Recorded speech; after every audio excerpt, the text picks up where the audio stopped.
Mieux comprendre les niveaux CE-CRL. Donc, à quoi correspondent exactement ces niveaux de langue? Donc, on va commencer par quelques définitions. L'anglais des affaires.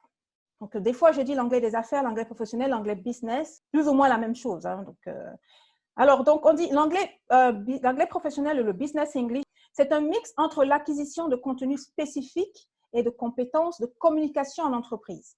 Donc, l'apprenant acquiert du vocabulaire spécialisé lié au métier, c'est-à-dire pour les juristes, pour les personnes en ressources humaines, pour les personnes dans le domaine de la logistique, et au secteur d'activité. Le secteur d'activité, ça peut être ça peut être le domaine juridique, ça peut être le domaine de la logistique et du transport, ça peut être différents domaines.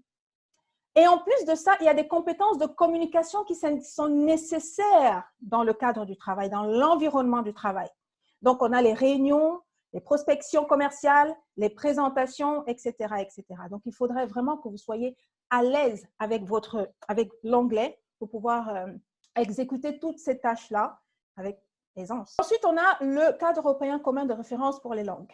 Pour aller plus loin, voici le lien du téléchargement. Si vous avez envie de ce lien de téléchargement, je pourrais vous mettre dans le chat à la fin de ce webinaire. Le cadre européen commun de référence pour les langues, c'est donc un document du Conseil européen qui a été publié en 2001 et qui définit les niveaux de maîtrise d'une langue étrangère en fonction du savoir-faire dans différents domaines de compétences. Et quels sont ces domaines de compétences? Ce sont ce qu'on appelle les activités langagières. Les activités langagières. Donc, il y en a 5. Donc, chaque fois qu'on vous faites tester votre niveau d'anglais, il faut qu'on teste votre niveau de compréhension à l'écrit, votre niveau de compréhension à l'oral, votre expression écrite, expression orale en continu, ça veut dire quand vous faites par exemple une présentation comme celle que je suis en train de faire, et expression orale en interaction avec d'autres personnes. Donc, ces 5 activités langagières doivent absolument être évaluées. Donc, je reviens ici sur les 3 niveaux subdivisés en 6 niveaux communs. Et ça, c'est le CE-CRL qui le présente de cette manière-là. Je vous ai mis une petite barre rouge ici pour que vous compreniez que là, ils n'ont pas besoin de nous. Mais ici, vous avez 3 grands niveaux. Donc, vous avez le niveau utilisateur élémentaire, utilisateur indépendant et le niveau utilisateur expérimenté, bien entendu. Donc, pour nous, notre objectif, c'est de passer de là à là, qui est un niveau B2, donc qui est un niveau avancé ou indépendant. Je ne dirais pas vraiment avancé, je dirais plus indépendant, parce qu'à ce niveau, quand vous atteignez le niveau B2, vous êtes capable de discuter avec des partenaires, etc. On va le voir plus en détail tout de suite. Maintenant, les niveaux CE-CRL. Donc, on a le niveau 1. Vous allez me dire dans le chat tout à l'heure, j'aimerais, si c'est votre cas, que vous me disiez, est-ce que vous êtes débutant? Est-ce que vous êtes débutant? Donc, à ce niveau, vous êtes capable de communiquer avec des mots et des phrases dans vos activités quotidiennes. Vous pouvez, par exemple, vous présenter ou présenter quelqu'un. Good morning, my name is Annick. Meet my friend John, par exemple. Vous pouvez parler de vos habitudes de vie. I like jogging. I like cooking. C'est des choses qui sont faciles et simples à dire. Vous pouvez remplir des formulaires simples quand vous allez, par exemple, à l'aéroport. Vous pouvez communiquer de façon simple si l'interlocuteur parle lentement et distinctement et se montre coopératif. Donc là, ça me rappelle qu'il faut que je ralentisse un peu mon débit de parole parce que je pense que je suis un peu dans le feu de l'action. Donc voilà, je ralentis un petit peu. Donc, il est important pour ceux qui sont en niveau découverte que l'interlocuteur parle doucement, lentement et se montre compréhensif. Et puis aussi, il y a quelque chose que je voudrais mettre entre parenthèses. Si vous n'avez pas compris, n'hésitez pas à dire « Can you please repeat? I don't understand. Do you mind repeating? Do you mind telling that again? » Right? Donc, il ne faut pas hésiter à dire « Vous n'avez pas compris » au lieu de vous embarquer dans une réponse qui n'est pas la réponse à la question qu'on vous a posée. Donc, surtout, très, très important de take it easy. Ensuite, on a le niveau de survie, qui est le niveau elementary level. Vous êtes ici capable de communiquer de façon plus élaborée dans la vie quotidienne. Vous pouvez vous présenter, mais cette fois-ci, en utilisant le présent, le passé et le futur. Good morning, my name is Annick Chinda. I work as a training consultant. I used to live in the UK. Now I live in France and probably in the next future, I will live in Zimbabwe, par exemple. OK? Or in Nigeria. Vous êtes capable de dire des choses comme ça. Vous êtes capable de décrire votre environnement professionnel, les personnes avec lesquelles vous travaillez, votre lieu de travail, ce que vous faites. Vous êtes capable d'écrire des notes, des emails simples. Vous êtes capable de comprendre des textes courts et simples.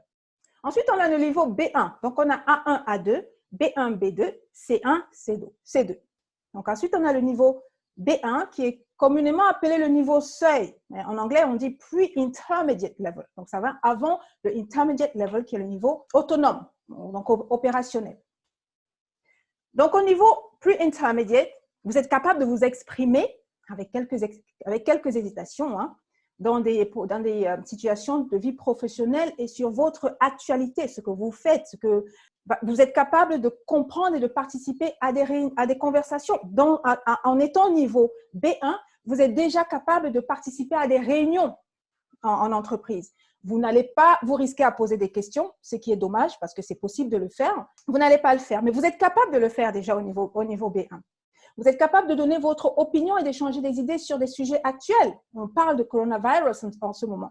Donc, vous êtes capable de donner votre avis sur le coronavirus parce que vous avez du vocabulaire. Par exemple, le lockdown. Donc, vous êtes capable de vous exprimer un petit peu sur ces sujets d'actualité-là.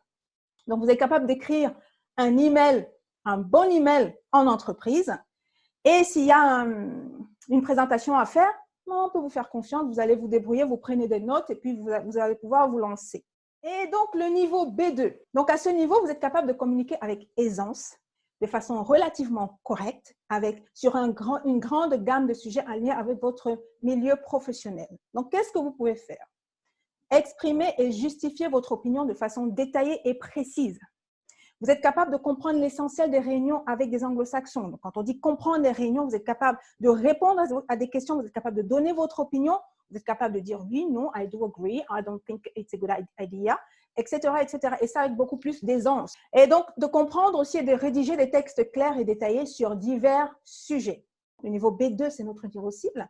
S'il y en a qui sont déjà au niveau B2, et j'ai cru voir que c'était le cas tout à l'heure dans le sondage qu'on a fait, alors cette formation ne serait pour vous qu'une sorte de révision, parce qu'on a besoin évidemment, vous êtes au niveau B1, B2, certes, mais il faudrait le rester sur le long terme, parce que c'est ça, on atteint le niveau B2, mais il faut le rester, parce que si on ne pratique pas, eh bien on le perd. Donc, une fois que ce niveau est atteint, ce qui est notre objectif, vous serez opérationnel, vous serez autonome, vous serez indépendant dans les 5 activités langagières qu'on a mentionnées ci-dessus. Je vais vous faire écouter cette courte vidéo pour comprendre, pour voir ce que vous êtes capable de faire au niveau B1, au niveau B2. Écoutez ça. My name is Daniel Goldman, and I'm the Managing Director of Excel Systems. I'm responsible for the day-to-day running of the business, including managing projects, organizing people's work, dealing with suppliers and important customers.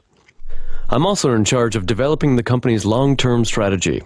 What I like most about my work is the responsibility, the challenge, and of course, the salary. I also really enjoy motivating and inspiring other people to achieve their goals and develop the company. The part I don't really like is the long hours. It's not uncommon for me to spend 12 hours in the office, which doesn't leave me much time for my family. On top of that, my job can get pretty stressful at times, especially when we have problems with our suppliers. Ensuite, on passe au niveau très rapidement, hein, au niveau C1, C2. C'est les niveaux où, une fois que vous les atteignez, vous n'avez plus besoin de nous, vous n'avez plus besoin de SP Training, vous n'avez plus besoin de personne, vous faites ce que vous voulez et vous allez où vous voulez. Voilà. Donc, vous pourrez comprendre et utiliser les subtilités de la langue avec exactitude et précision, comprendre toute langue orale, les accents, les termes familiers, que ce soit l'anglais British English ou American English, que ce soit l'anglais de l'Inde, que ce soit l'anglais du South Africa, qui ont bien sûr des accents différents. Hein. Donc, vous serez capable de comprendre et interpréter des textes longs et complexes, de rédiger des rapports, des articles, etc., etc. Donc, maintenant que vous savez à quoi consistent exactement les niveaux de A1 à C2, comment est-ce que vous pouvez évaluer votre niveau? Je vous invite donc à aller sur le site www.englishforpro.com. tester votre niveau. Donc, une fois que vous allez sur le site Internet, vous cliquez sur « Tester votre niveau ». Vous passez votre test en…